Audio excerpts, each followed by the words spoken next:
The reality is that the dollar will only lose its dominant status in world reserves the day the United States is defeated militarily by a conqueror.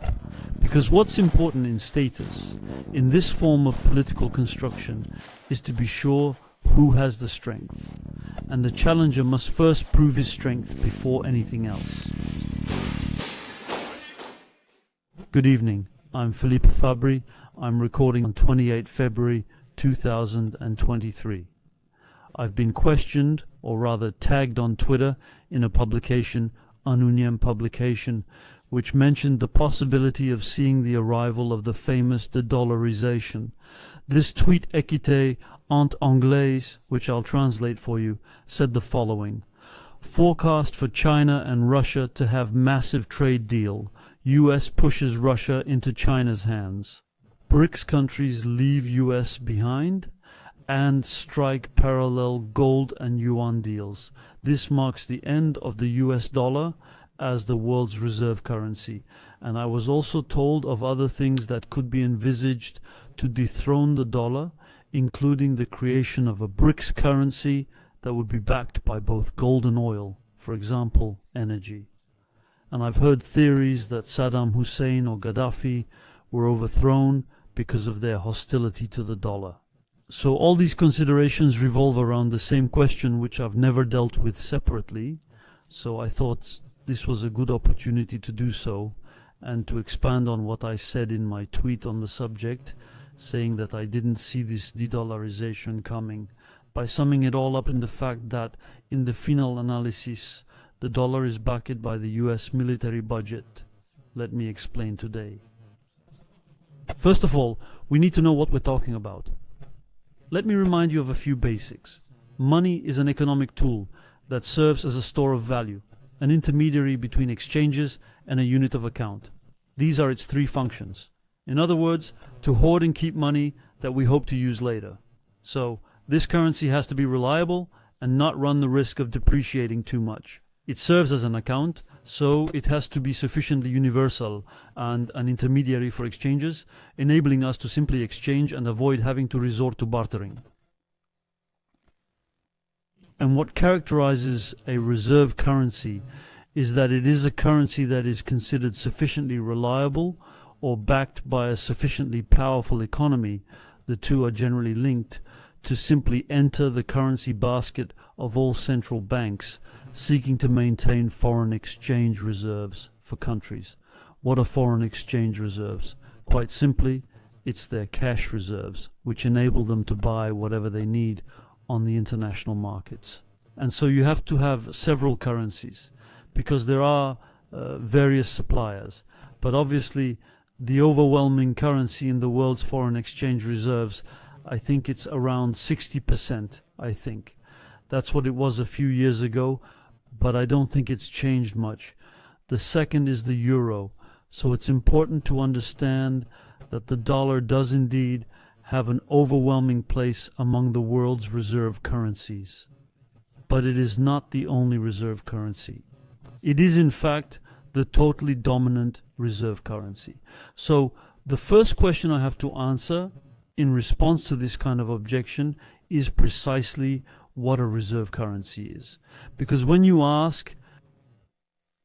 we say something I've been hearing for almost 20 years now, such and such a country is going to manage to blow up the dollar as the world's reserve currency. As I just pointed out, there isn't just one global reserve currency. So the idea is to break it up as the dominant reserve currency.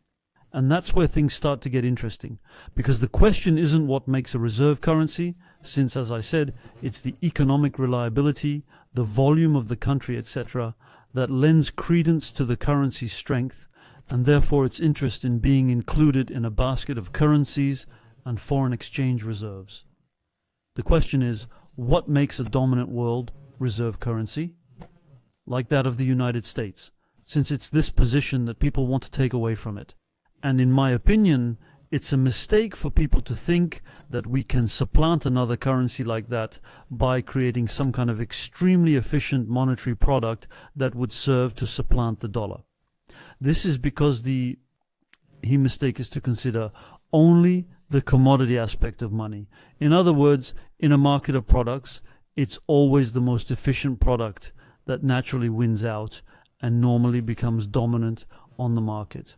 And so, in this case, if we consider that we need to create another alternative currency that would be backed by, I don't know, gold or energy, if we think that this is particularly relevant and that this is what would enable us to compete with the dollar by making a much more reliable currency, we say to ourselves that at that point, this currency will prevail against the dollar, and this will be the end of the dollar's post-eminence. And in my opinion, that's a mistake. It's a fundamental mistake to reason like that, thinking that it's just a question of trade, because it's not just a trade issue. If it were just a question of market value, it could be summed up that way.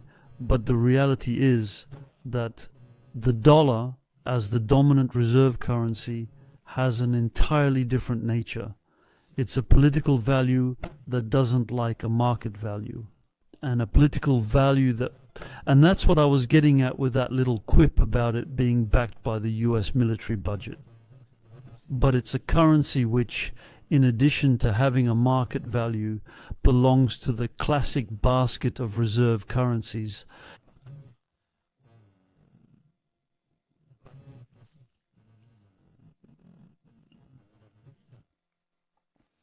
It's a currency which, what's more, is based on the authority of the prince, if you like. In other words, it's a currency that politically makes sense on a global scale.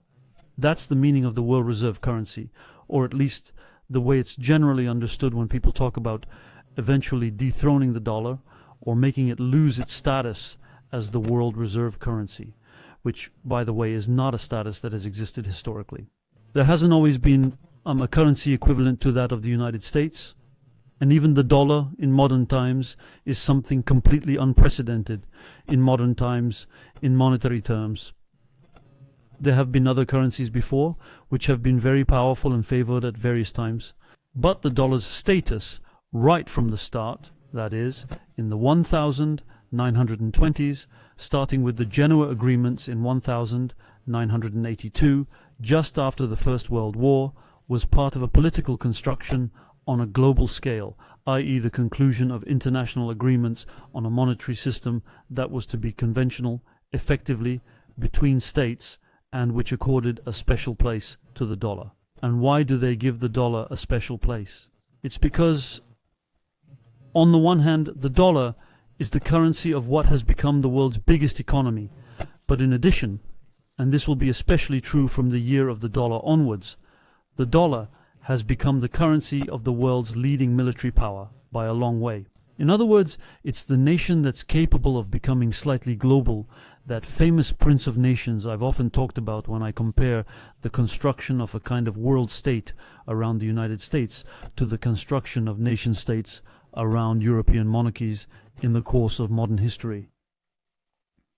Well, it's this power of the Prince of Nations that enables him to build this whole political system around himself. And it's this political system that legitimizes the prince's currency. First there was the gold exchange standard, i.e. the Bretton Woods Agreement, which established the dollar as the world's reserve currency, with everyone agreeing that it was as good as gold and that it was convertible into gold at central bank level. In the year of the dollar, as you know, Richard Nixon abolished this convertibility.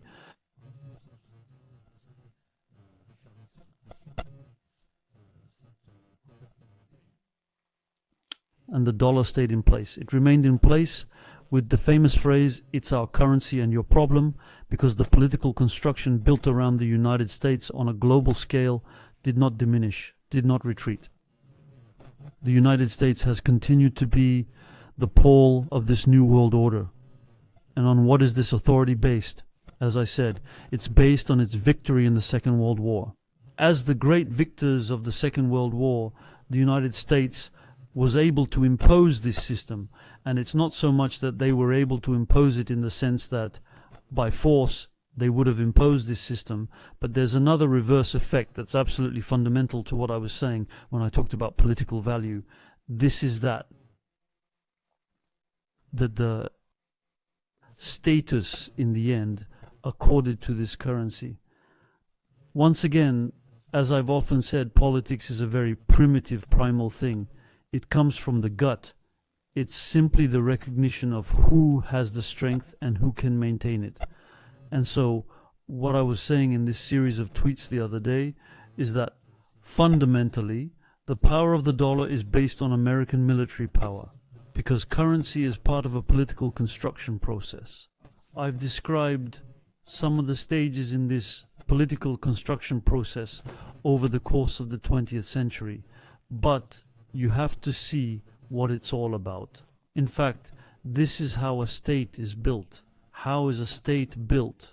A state is built by overcoming the old ties and balances of power, the feudal systems in modern states, and the equivalent of medieval feudal systems, which have been overtaken by modern states on a global scale, is the Westphalian order of purely sovereign states which, all of a sudden, were topped by the emergence of international institutions that had a certain right of oversight over the affairs of the sovereign states that conceded them these things, that conceded them this power to monitor them, on the assumption that they would derive greater benefit from obtaining guarantees of security, from belonging to a system that was judicially regulated on an international scale, and so on.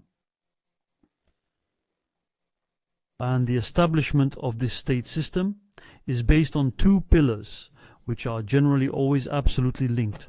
On the one hand, the establishment of taxation, and on the other, the establishment of a standing army, both of which respond to each other, since the army ensures the collection of taxes, and taxes ensure the maintenance of the army.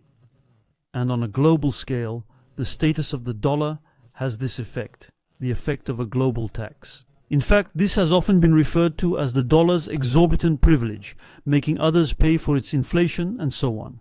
And it's this, in particular, that has made it possible to finance the enormous US military budget. And vice versa, the dollar, which is the currency of the owner of the American military instrument, is given a value that enables it to maintain itself and continue to finance the military instrument. So in this construction, and in the whole system to which the dollar belongs, of which the dollar is only one element, the whole system of this form of world state that is gradually being put in place is at the same level of primitiveness, if you like, on a global scale as was the monarchical state under Philippe le Bel, for example, in France. But nonetheless, it's already a phenomenon under construction.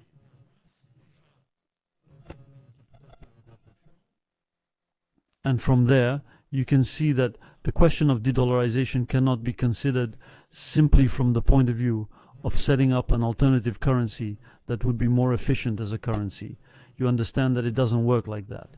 It's not the rules. Just as you couldn't decide to reclaim your privilege to mint money if the king had deprived you of it in the Middle Ages, or else you'd have to wage a private war against the king and manage to win, which wasn't the case most of the time. And just like that, one feudal lord after another was defeated by the monarchies, the states under construction of the various European nation-states. The same thing is happening on a global scale. That said, and these eventual attempts to make alternative currencies are typically linked to the rejection of the suzerainty of the prince, and in this case, the suzerainty of the United States. So people like Saddam Hussein or Gaddafi weren't shot because they wanted to challenge the dollar. People who think that often think it's because they could do it and that it was perfectly feasible and would have worked. The simple reality is that anyone who doesn't accept the hegemony of the United States will tend to want to do just that. Challenge the hegemony of the dollar, but it's not immediately cause and effect that the United States feels threatened in its implementation of the dollar by these small states.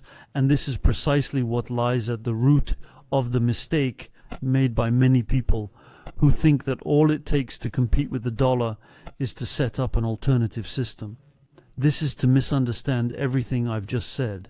In reality, And as you'll have gathered from what I've just explained, the only way to truly challenge the dollar's domination is to challenge American military domination. That's what I explained on Twitter. The reality is that the dollar will only lose its dominant status in world reserves the day the United States is defeated militarily by a competitor. You can't have a Russian-Chinese currency backed by gold and oil, for example, dropping the dollar's status. It doesn't work that way. Not because the Americans would wage war on China and Russia to prevent them from implementing this currency. Again, that's looking at things the wrong way round. But quite simply because you will never have a majority of nations in the world who will trust this alternative currency more than the dollar if they don't first have proof that strength is on the side of the one who set up this currency. Because what's important in status in this form of political construction is to be sure of who has the strength. And the challenger must first prove his strength before anything else. The United States, since the end of the Second World War, and subsequently with its status reconfirmed by its vectors in the Cold War, has totally asserted this strength. This has enabled them to go even further by extending their legal procedures to people outside the US who simply use the dollar. Now, those who challenge this dollar hegemony, notably China, will not be able to set up a competing system, and especially not to make it triumph, without demonstrating their superior military value to that of the United States. In other words, quite simply, without beating the United States militarily. Because no one is going to bet on China's strength at the moment rather than anything else. Just as no one would have bet on a nobleman or a great feudalist against the King of France during the state-building era.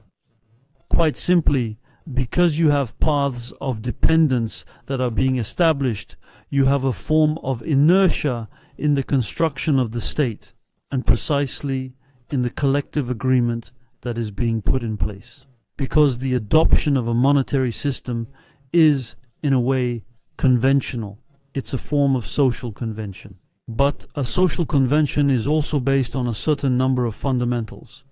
And it's a mistake to think that it's enough to propose another product and through a kind of voluntarist policy to convince people to change, for things to change.